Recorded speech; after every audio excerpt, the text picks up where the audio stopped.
सच जानने के बाद पूरे परिवार पर भारी पड़ी बहू। दोपहर के 1 बज रहे थे। घर का दरवाजा खुला हुआ था। सौम्या हॉल में बैठकर खाना खा रही थी। अभी पहला निवाला मुंह में ही लिया था कि घर के बाकी सदस्य चेहरे पर उदासी लिए घर में घुसे। सौम्या ने अपना खाना जारी ही रखा। सौम्या को इस तरह खाना खाते देख सासू माँ ने ताना कसा, यहाँ तो सबका खाना छूट गया है और इसे देखो आराम से बैठकर खाना खा रही है। यही होते हैं बहुओं के लक्षण। सौम्या ने उनकी बात को सुना अनसुना किया और अपने खाने पर ही फोकस रखा। सासू माँ ने हाथ नचाते हुए कहा, यहाँ कर्जा उतारने के चक्कर में मेरे और छोटी बहू के सारे गहने बिक गए।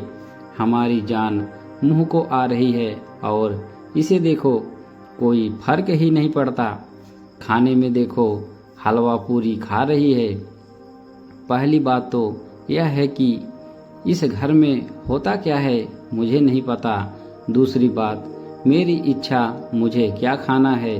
और रही बात आपके गहने बिकने की, तो मैं क्या कर सकती हूँ। ये तो आप लोगों के कर्म थे जो लौट कर आए हैं।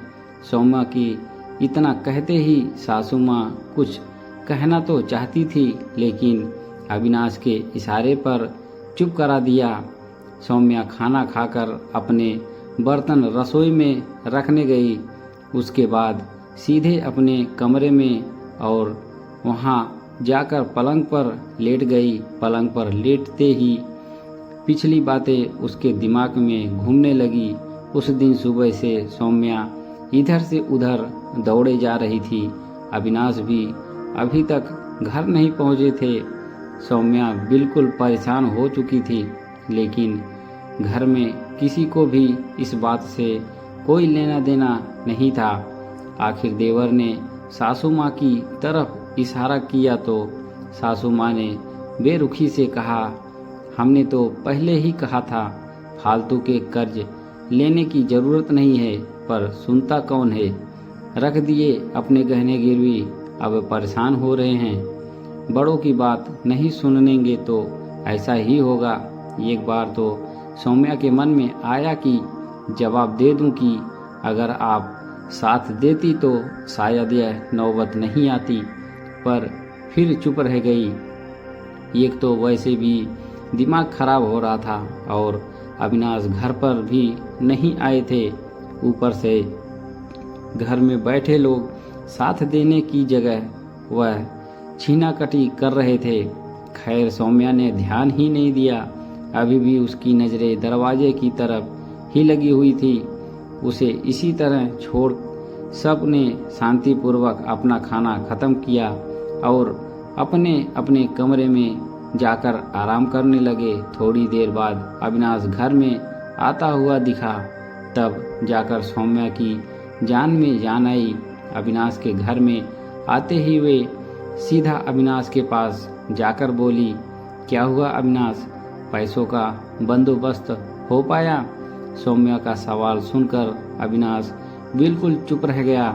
उसकी चुप्पी देखकर सौम्या को यह एहसास हो गया कि पैसों का बंदोबस्त नहीं हो पाया है, पर अविनाश की सुबह से भूखा प्यासा है। यह सोचकर सौम्या ने उससे कहा, कोई बात नहीं, पहले खाना खा लो, फिर सोचते हैं कि क्या करना है। मैं पैसों का बंदोबस्त नहीं कर पाया, अविनाश ने उदासी से कहा। एक बार को तो सौम्या की आंखों में से भी आंसू आ गए, पर फिर हिम्मत करके बोली, हम दोनों मिलकर इस समस्या का भी कोई न कोई निदान कर लेंगे। तुम फिक्र मत करो, पहले खाना खा लो। कहकर सौम्या रसोई में जाकर अविनाश के लिए खाना लगाने लगी। खाना लगाते लगाते उसकी आंखों में आंसू आ गए। कितने प्यार से पापा ने वो गहनों उनकी शादी में दिए थे। कुछ गहने तो मम्मी के थे जो उन्होंने खुशी खुशी अपनी बेटी को दे दिए थे। एक गहने से उसकी यादें जुड़ी हुई थी। पर पिछले साल अविनाश के बिजनेस में घाटा पड़ जाने के कारण गहने गिरवी रखवा दिए थे। इस उम्मीद के साथ ही बिजनेस चल निकलेगा, पर ऐसा कुछ नहीं हुआ। उल्टा वो पैसे भी डूब गए, क्योंकि उसी बीच ननद प्रतिमा की शादी पक्की हो गई और जो पैसे बिजनेस में लगने थे वे उनकी शादी में खर्च हो गए। एक दो बार अविनाश ने मना भी किया तो सासू माँ ने अच्छा खासा हंगामा खड़ा कर दिया। थक हार कर अविनाश को वो पैसे शादी में देने ही पड़े। अब नौबत यह थी कि ब्याज देने के पैसे तक नहीं थे। बैंक से 2 बार वार्निंग कॉल भी आ चुका था। फिर समझ नहीं आ रहा था कि आखिर क्या करें।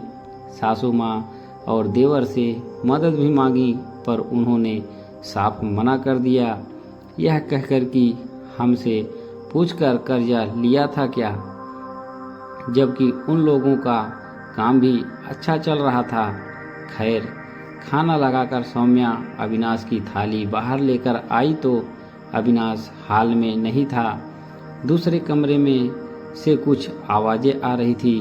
थाली वहीं टेबल पर रखकर उस कमरे की तरफ बढ़ी, पर वहां हो रही बातचीत सुनकर उसके पैर वहीं ठिठक गए। सासू माँ, पति और देवर की बातें सुनकर ऐसा लगा कि किसी ने पैरों को जंजीरों से बांध दिया है।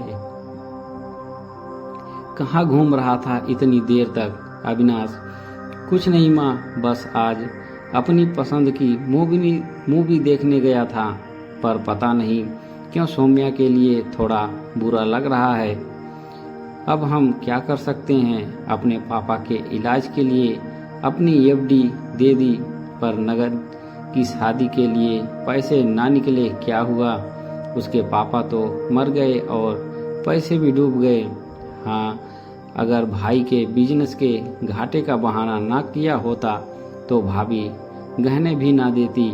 हाँ, एक पत्नी अपनी पति के लिए कुछ भी करने को तैयार रहती है। उसे तो लग रहा है कि गहने गिरवी रखे हैं, पर उस बेचारी को क्या पता कि उसके गहने तो कब के बिक चुके हैं। अगर एफडी ननद की शादी के लिए दे देती तो गहने तो कम से कम रह जाते। सौम्या ने अचानक कमरे का दरवाजा खोल दिया। एक पल के लिए तो सबकी बोलती बंद हो गई। थोड़ी देर बाद पहले जिन आंखों में नीर भरा हुआ था, अब उनसे अंगारे बरस रहे थे। कमरे में पहुंचकर सबसे पहले अविनाश के गाल पर एक थप्पड़ रसीद किया। तुम पति हो मेरे? बोलते ही शर्म आ रही है। मेरे अकेलेपन और प्यार का यह सिला दिया तुमने। मेरी भावनाओं का इस तरह अपमान किया तुमने। बस कहकर बहू, तेरी हिम्मत कैसे हुई अविनाश पर हाथ उठाने की? अभी घर से धक्के मारकर निकाल दूंगी तुझे। बाप तो रहा नहीं, भाई भाभी भी देखते हैं। कितनी जगह देंगे तुझे तेरे मायके में? चुप कर बुढ़िया, तेरी हिम्मत कैसे हुई मुझे बहू कहने की? सौम्या के मुंह से इस तरह की भाषा सुनकर सब चौंक गए। यह कैसे बात कर रही है? तो मम्मी से सास है वो तुम्हारी, भाड़ में गया मान सम्मान। और तुम्हें क्या लगता है मैं मायके जाकर बैठूंगी? कभी सोचना भी मत। इसी घर में रहूंगी और तुम्हारा सुख चैन बर्बाद कर दूंगी। हाँ, देखती हूँ कैसे रहती है घर में। अब तो तेरा दाना पानी उठ गया इस घर से। सोचना भी मत, क्योंकि जो तुम लोगों ने किया है ना उसे फ्रॉड कहा जाता है। और अगर मैंने कानूनी एक्शन लिया तो मैं उसको साबित भी करके दिखाऊंगी, क्योंकि आपने किसी बैंक से लोन नहीं लिया है तो आपके पास ऐसा कोई पेपर्स भी नहीं है। पढ़ी लिखी हूँ, कानूनी दांव पर मुझे भी खेलने आते हैं। इसके अलावा पूरे समाज में थू थू होगी वो अलग, मुझे फर्क नहीं पड़ेगा, क्योंकि बेशर्म लोगों के घर में रहना है तो बेशर्म बनना ही पड़ेगा। वहाँ से सौम्या सीधे पुलिस थाने गई और सबसे पहले उसने पुलिस थाने में लिखवाया कि अगर मुझे कुछ भी होता है तो उसके लिए जिम्मेदार मेरे ससुराल वाले होंगे। आज भी सौम्या उसी घर में रहती है। उन लोगों की नाक के नीचे पूरा परिवार एकजुट है, पर वो अकेली।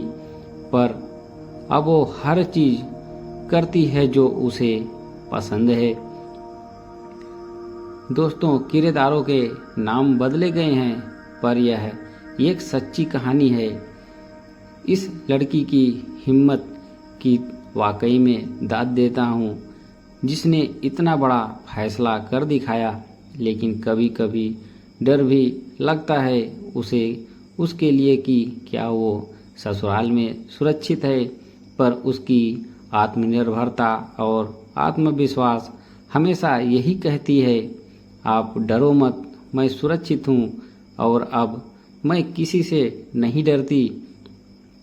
आज तो वो अपने पैरों पर खड़ी है, किसी की मोहताज नहीं।